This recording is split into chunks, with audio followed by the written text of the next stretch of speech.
De ki, o Allah təkdir. Allah möhtac deyildir. O nə doğub, nə doğulub. Onun bənzəri də yoxdur. Allah, ondan başqa ibadətə layiq olan məbud yoxdur. Əbədi yaşayandır. Bütün yaratdıqlarının qəyyumudur. Onun nə mürgü, nə də yuxu tutar. Göylərdə və yerdə nə varsa ona məxsusdur.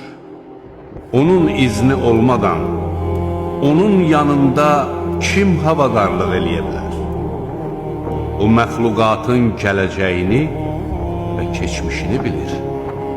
Onlar onun elmindən, onun istədiyindən başqa heç bir şey qavraya bilməzlər.